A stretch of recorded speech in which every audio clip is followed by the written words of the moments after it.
This is African Students Conference with Dr. Fish. Today, becoming the pride of your generation is our goal.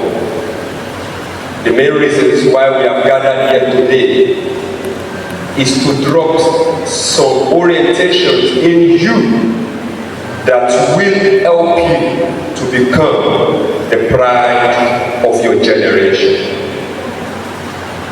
Hello students, you see, let me ask a simple question. How many of you knows he has future? If you have a future, raise up your hand. If you understand what it means to say future, raise up your hand.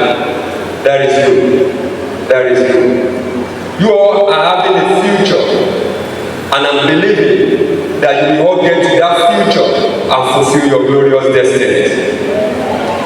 Now, when we talk about you becoming the pride of your generation, we are actually talking about how you can be an extraordinary person in your generation.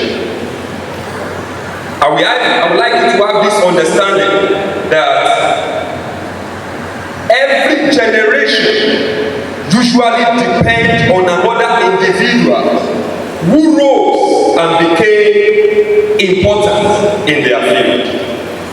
Every generation. Now, as you are in this your school now, all of you from SS1 to SS3, you have the generation of that school. All of you who are in that school now are the present generation of that school. And it's important that you know that one day you will all leave that school. And when you leave that school, you are no longer part of that school because another generation will take over. Another generation will come in and take it over. So what does it mean to be the generation, to be a pride in your generation?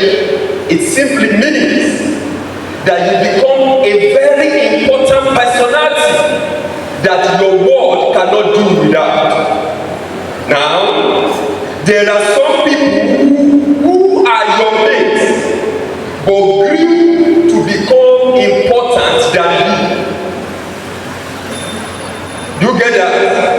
Take for example now, as you all are in your school now, we have in your school some people who are the school prefects.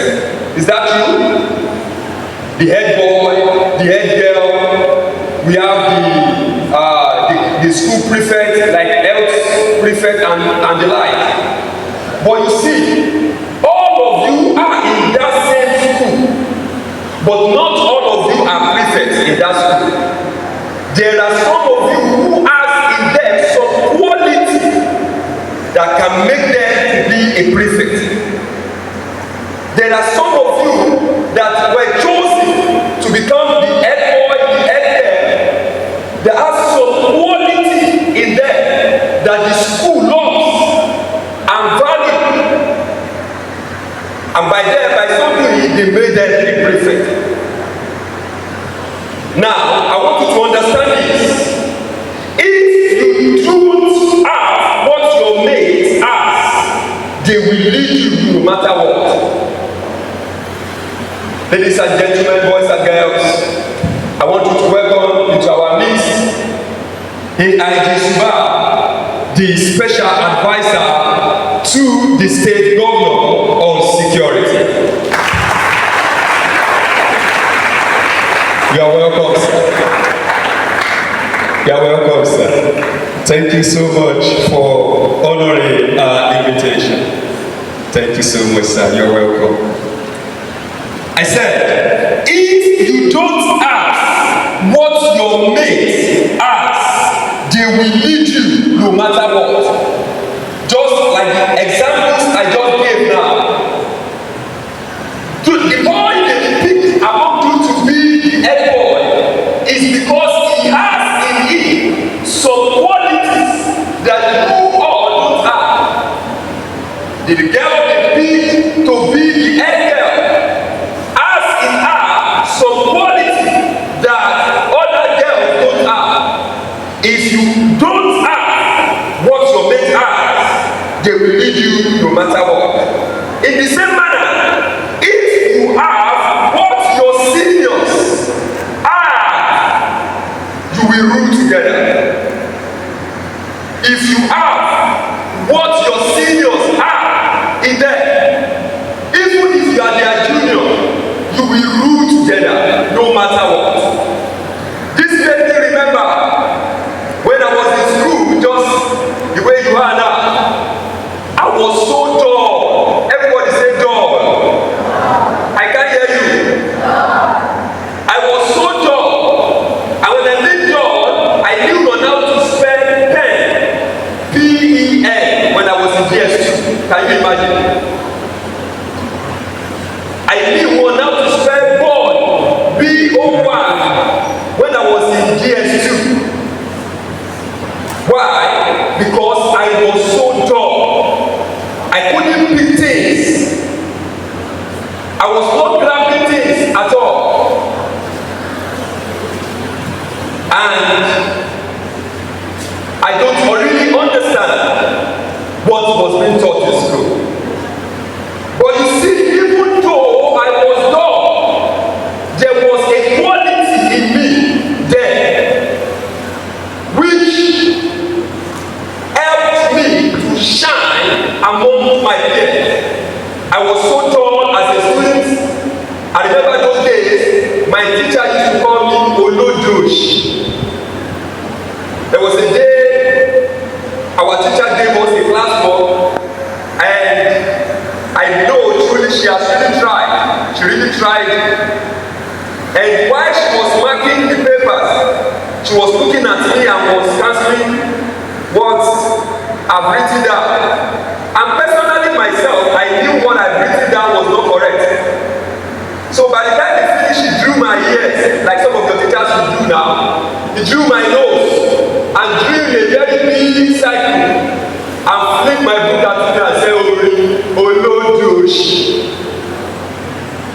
That's why she taught us well, I still scored 0. For you to know how serious that I was when I said I was dull. You know, I hope you will not tell anybody this. I went to 5 primary schools because by the time I'm through with the school, that one will reject me and say they cannot manage me again. By the time I'm through with another school, that one also will reject me and say they cannot manage me again because whatever they were teaching was not just entry. I remember most of those who were my mates had passed me, and those who were my juniors that we were going together used to call me Baba. Say Baba. Say that. You are abusing me, Baba. They used to call me Baba because I was older than them. But then there was a quality in me that helped me when I was in school. As a little boy growing, my mother did a good work on me by teaching me about time. I knew on time, this is 1 o'clock, this is 2 o'clock. Very, very well. I may not know how to write it in the paper, but I know when I see it, okay, this is 2 o'clock, this is 11 o'clock. So a time came when they were to select prefects in school. They've selected the head boy, head girl, every prefect, health prefect, and all of that. And they were now looking for timekeeper. And they couldn't find. They sought every class, nobody. One of them now said, this boy knows time now. And one of the teachers said, you don't know, but you know time. And they asked me, what time is this? I answered, what time is this? I answered. Before you know it, all these people don't have choice than to say, we get to see a timekeeper there. and the Adegbola above them. This is what I'm saying. If you ask what your mate asks, you will rule with them. Even if you don't meet their standard, you will rule with them because you have in you what your mate has. And this is my counsel to those of you who are parents among us, to those of you who are mothers, who are fathers among us. It's time.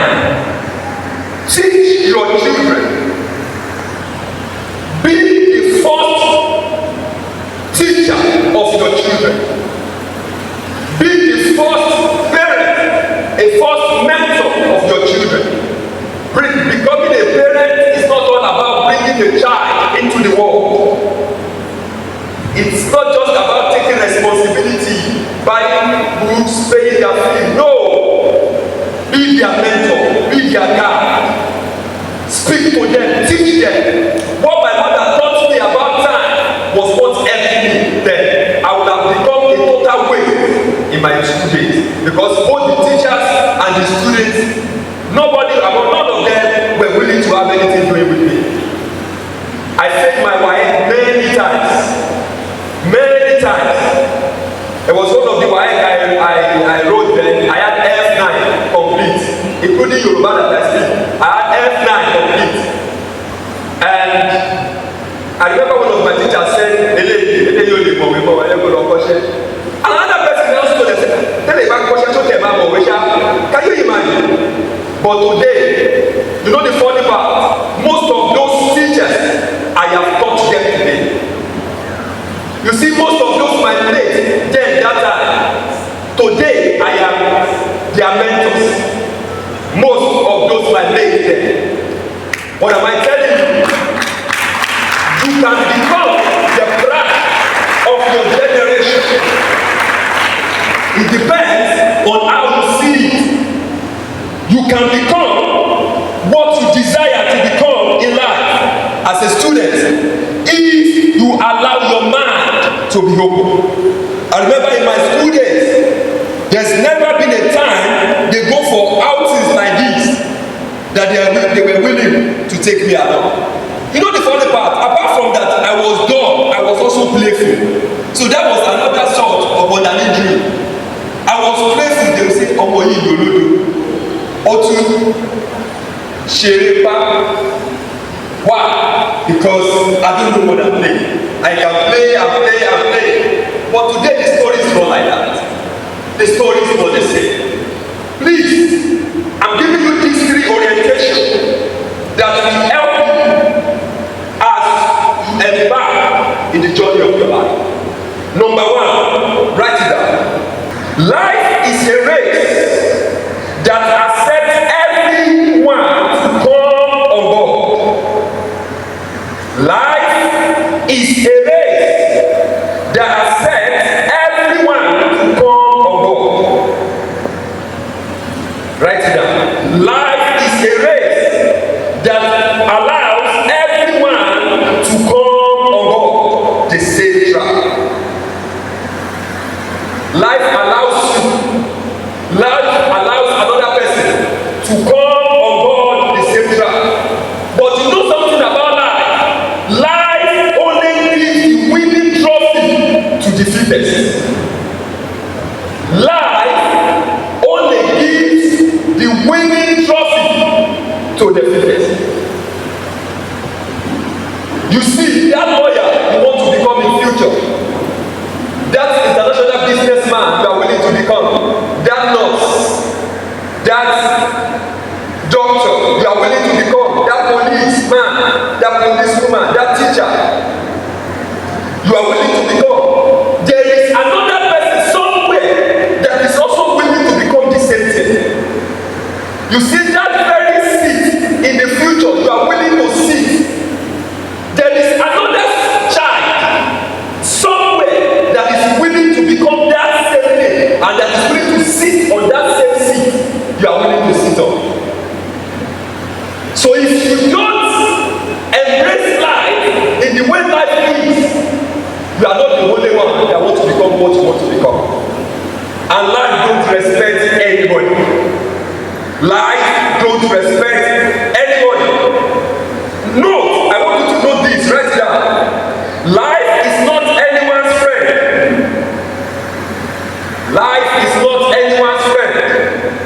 And at the same time, it is not anyone's enemy. It will only produce for you in the future what you have sown in it today. Life is not anyone's friend. And at the same time, it is not anyone's enemy. It will only produce for you in the future what you have sown into it today. Life don't respect anybody. Life don't know anybody. In fact, if your son name is future, life don't still respect you. Life only do according to his own standard. Now, that is one orientation. Number two orientation, quickly. Focus. Write it down. Focus. Focus is a strong weapon in any school of life fulfillment. Focus is a strong weapon in any school of life fulfillment. There is nothing you want to become that will not require your focus. The reason is because in the race of life, there are lots of discouragement. There are lots of distractions. There are lots of confusion. It is only those who knows what they want and knows where they are going that don't fall into those distractions. And I know some of you now, there are times when you wanted to enter into SS1. Some of you went to science class because your best friend was going to science class. Is that true? There are some of you in art class today or commercial class because your friend went here. That is distraction. It's a sign that you don't know what you want. If you know what you want, when confusion and distraction comes your way, you will still be on the winning side. Because every distraction that comes to you is ready to pull you down. But when you know what you want and you are able to stick by it, you will win, no matter the way. This makes me remember the story of a sailor who, as he was growing up as a little boy, loves to become a sailor. In that little community, he grew and he became a very, very successful sailor. No matter who you are, when you are coming into that community, he is one of the best sailors that will send you through into that community. And lo and behold, there was a day, there came this old-time professor who was to do something in that community. And as he approached, he saw the young boy and he said, "Young boy, can you please save me?" And the boy said, "Sir, that's why I'm here. Let's go." And this old professor entered into the canoe and they began to move. While they were moving, the old man asked him a question. "Young boy, why do you like being a sailor?" The boy said, "This is my passion. I love being a sailor." And the man said, "It's all right." Lo and behold, this old professor saw a leaf on the water, the face of the water, and he picked it. And he said, "Young boy, do you know anything about botany?" The boy said, "No." The old man said, "You have lost 25% out of your life." And the boy said, "For not knowing anything about botany." The man said, "Yes." The boy was struggling. While they moved on, the old man saw a piece of rock while the boy was about to cross, and he took the piece of rock and asked the young boy, "Young boy, do you know anything about geology?" The boy said, "No." The man said, you have lost another 25% out of your life. This little boy was worried. He was troubled for not knowing botany, for not knowing geology. And he began to doubt himself that, have I made the wrong choice by being a sailor? I've never carried such a man like this in my life, who is asking me different questions. But as they moved on, the old man gazed at the shore and asked the boy, young boy, do you know anything about astronomy? After he has gazed at the sun, the boy said, sir, I don't know anything about astronomy. The man said, you have lost another 25% out of your life. Now, this boy bursted into tears. The young man said, don't worry, you have 25. And the boy said, but this is my passion. While the boy was being bitter and troubled, there came a wide wind. The wind was so serious that the old man said, no boy, please do something. Do something, this is too serious. And then the young boy looked at the old man and said, sir, do you know anything about swimming? The old man said, no. He said, you have lost all your life. This is it. Anything you know will save you. You have a future if you can stick and know what you want. You want to become something in the future. Start to pursue that thing that you desire to become now.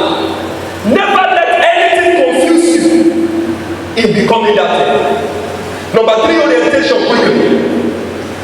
Patience. What did I say? What did I say? Patience.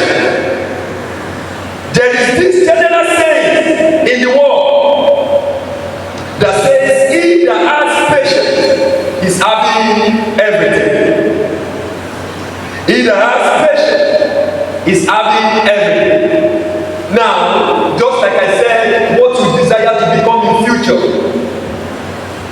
you can become it. But the truth is this, that which you truly desire to become in future is not as easy as you think. You might desire to become a doctor in the future, and life will by itself make you become a teacher. You might desire to become a policeman in the future, and life itself will make you to become another thing somewhere that you have not even planned about. It is not because you are bad or you don't know what you are doing, but sometimes life has its own way of repositioning people.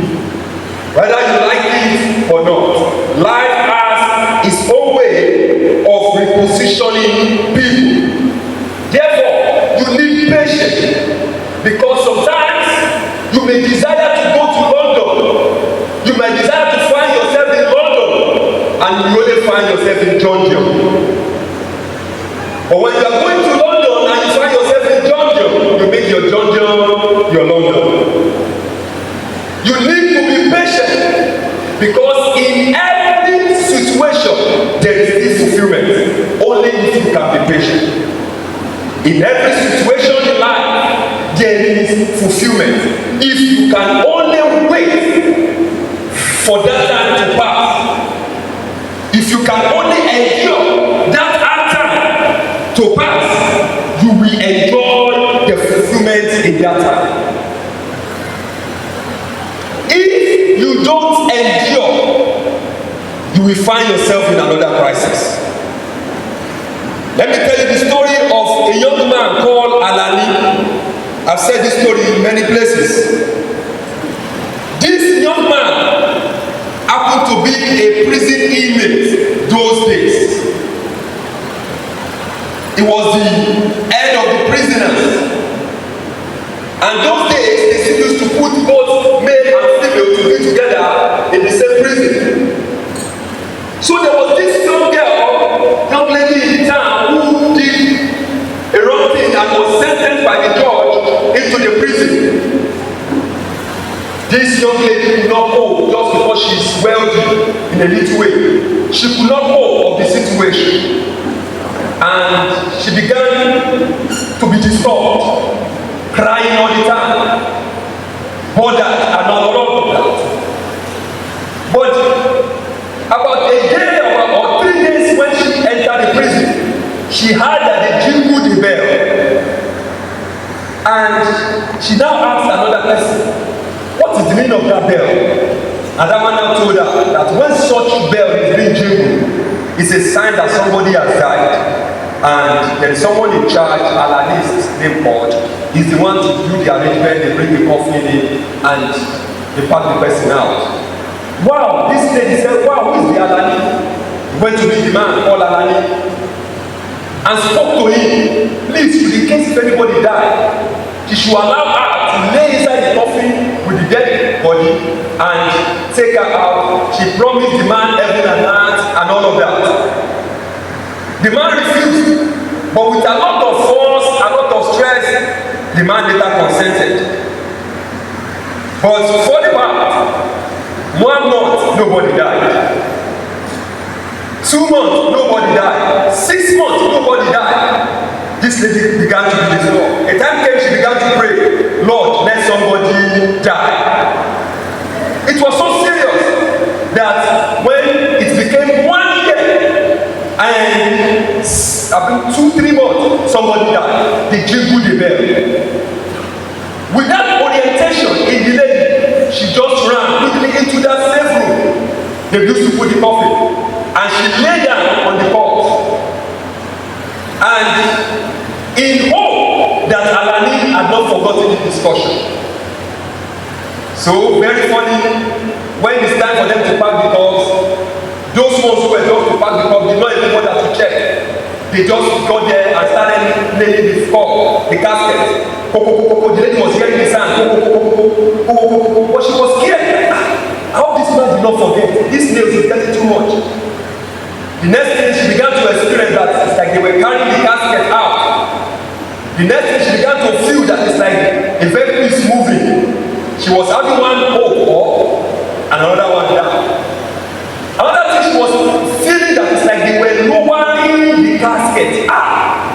This one, her mind began to be up. Then she began to hear the sound. The sound of the sand. They were pouring sand. She was afraid that this man had forgotten. It was why she was there. She remembered that while she was running in the morning, she had on her the plastic torch. She now thought if perhaps she could flash the torch, perhaps the man might see and remember. But lo and behold, the moment she flashed this torch, Alani was the dead man in the coffin. The one he thought to save her was the dead man in the coffin. If you are not patient, you will only damage things more. There is no situation because in life, this may happen. Sometimes you may fail. Sometimes you may fall. If you fall, don't give up. If you fail, don't lose hope. That doesn't determine your destiny. That doesn't determine your future. All you need is endure that hard time and pick up again. Your future is clear. Your future is bright. All you need to do is to gaze your attention to that future. As I round up, I give you this story of a man called James Owen. James Owen was a lover of sport in his school days. And that time, James Owen went to meet his master. Master, please teach me on how to become a football star, a sports star. And the man told him, James, to become a sports star, you have to be focused, you have to be disciplined, and it's all about sacrifice. 17 focus, discipline, and sacrifice. James Owen, the little boy, took hold onto those words and began to run with those words and became a master in the discipline of those words. And at the Berlin Olympic in 1922, James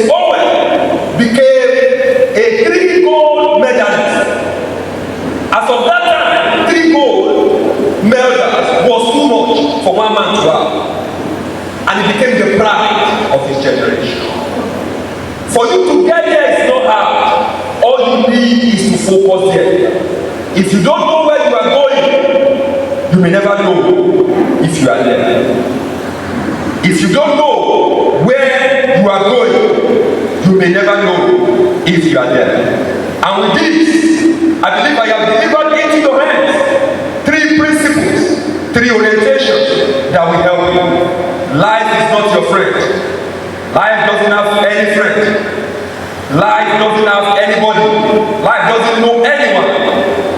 Life is only just counting. And I've also told you about focus.